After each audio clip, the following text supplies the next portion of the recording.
Third time's a charm. My name's Alexander Gray. Yeah. And the song I wrote starts, a friend did a favor I can never repay. He paid for it dearly, and the cost was not spared. So why do I sometimes hide him away? Tell no one about him, pretend he's not there. Am I ashamed of the only friend who would give up his life for me? Don't let that be true, Lord. I'm willing to say what Jesus has done for me. I am not ashamed. I am not ashamed. I am not ashamed of the gospel of Christ. I'll tell you face to face that Jesus took my place. I've made my stand. Come and take my hand. I am not ashamed. I met my dear Savior. I was 10 years old. I heard his dear story. We all need to be whole. I just left a lifestyle so scary back then. When I met my dear Savior, the most perfect of men. Am I ashamed of the only friend who would give up his life for me? Don't let that be true, Lord. I'm willing to say what Jesus has done for me. I am not ashamed. I am not ashamed. I am not ashamed of the gospel of Christ. I'll tell you face to face that Jesus took my place. I've made my stand. Come and take my hand. I'm not ashamed. I just grew older as the years passed by. Then one day he told me that I was soon going to die. In a dream he told me that this will not hurt. Oh, I trust him completely. That's why I'm a living member of his church. Come on. Am I ashamed of the only friend who would give up his life for me? Come on. Take your Don't time. let that be true, Lord. I'm willing to say what Jesus has done for me. Go ahead. Go ahead. I am not ashamed. I am not ashamed. That's right. I That's am not right. ashamed of the gospel of Christ. I'll tell you face to face that Jesus took my place. I made my stand. Come and take my hand. Girl, look. I'm not ashamed. That's all I right. made my stand. Come and take my hand. I am not ashamed. So, thank you. Very pretty. And what's your name again? Alexander Gray. Not Graham Bell, Gray. All righty. Alexander Gray. Thank you for sharing that with us.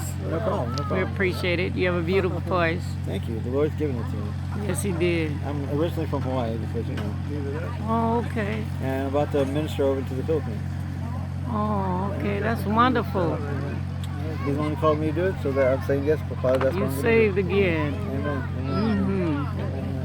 Thank God for that, huh? Amen. Amen. Amen. I was Awesome. born again. Thank the Lord. Thank the Lord. Thank the Lord. Thank the Lord. Amen. That's Amen. something to shout about. Do you know why I sing that? Why I sing that song so heartily? Why? Because it's true. It's true. It's true. It's true about me. Yeah, you can hear it. You singing it from the heart.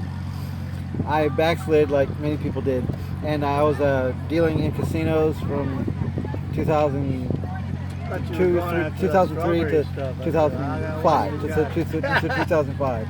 And then one day I was dealing poker at Ameristar Casino in Missouri, dealing poker, and then this lady comes up to the pit boss station. She goes, "Where's blank blank blank, my husband?" And I'm dealing Texas Hold'em, the big thing at the time. I'm doing the first round of cards I went on, and as I was about to deal the second card, she goes, "Don't you know it's a sin to gamble?" And I stopped.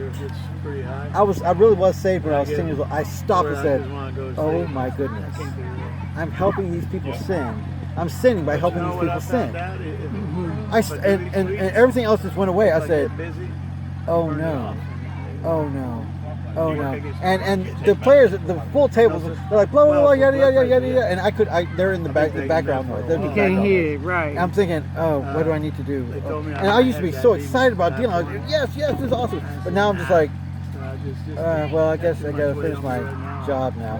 And so now I'm like, okay, blah blah blah. And they're like, what happened to you? What happened? You know, like, don't worry about it. And Pit Boss that night, he's like, you okay? Anyway, I was in the airport. So, he didn't call me Aaron, but he goes, are you okay, Mr. Gray? I said, yeah, I'm fine. So I hadn't prayed for like 10 years. And on the way home, I'm driving my car. On the way home, I'm praying while I'm driving. I said, Father, what do you want me to do? Father, what do you want me to do? And I feel the presence, but I don't really feel anything. I'm just like, and I look down at the gas tanks. I'm like, oh, I'm almost out of gas. So I pull in the gas station, and I'm filling the tank, and while I'm filling the tank, I'm still trying to pray. Father, what do you want me to do? What do you want me to do? And while I'm praying, I hear it it's right in my ear. It goes, I will tell you while you sleep tonight. I said, okay. Right now I'm scared. I'm like, oh my Lord, my Lord, my Lord. So I fill up the gas tank, and he goes, no, he said, I'll tell you as soon as you go to sleep. As soon as you go to sleep, I'll tell you. I said, yeah. So I fill up my gas tank, and I walk into the gas station, and you know what's behind the coolers? Lots of alcohol, lots of beer. And I was addicted to beer. I was addicted to cigarettes. And so I'm like, well, bright idea. Since the Lord's going to tell me as soon as I say, I'm going to need to make sure I go to sleep. So I'll buy this 12-pack of beer. I already have 11. I already have 11 out of 12 pack at home. I want to make another one just in case I go through it. So I get home, and I get home about 9 o'clock, and I down that first case of 11 beers. I'm watching TV, just down, just one right after another. I break into the 12-pack, and I go through it until there's like 4 left. I drank that much beer, and I was watching TV on DVR. I'm watching that. I looked at it and it said it's 11:48. I'm like, I think probably about time I need to go to sleep. Probably about time. And I'm not thinking clearly. I've drank so many beers, I can't really think straight at all. I get up, I wobble, and I lived in the townhouse. I lived upstairs. Oh yeah. So I get to the bottom of the stairs and I look up. I just had this has been a year since I had my total knee replacement. I grab hold of the rail. Kind of nursing that one. One step at one slow step at a time. Thank the Lord, because at around the 3/4 way I wobbled, and thank the Lord He kept me up. Because if I wobbled, I would have fell straight back, probably broke my neck. But He said He's going to talk to me as soon as I sleep tonight, so He made sure that was the truth. Okay. So I wobbled upstairs, and I wobbled upstairs. There's a restroom right in front of me.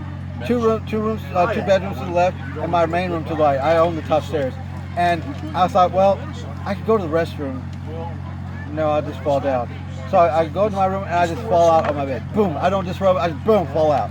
And while I'm falling out, I look at the clock. And it's on my headboard. It said 11:59. Right away, boom! The Lord's talking.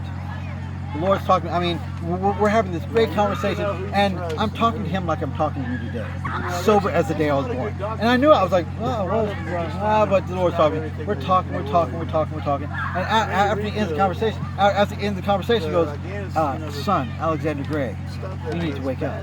I said, Father, I don't want to. I love talking. He goes, you need to wake up. What do you want me to do? What do you want me to do?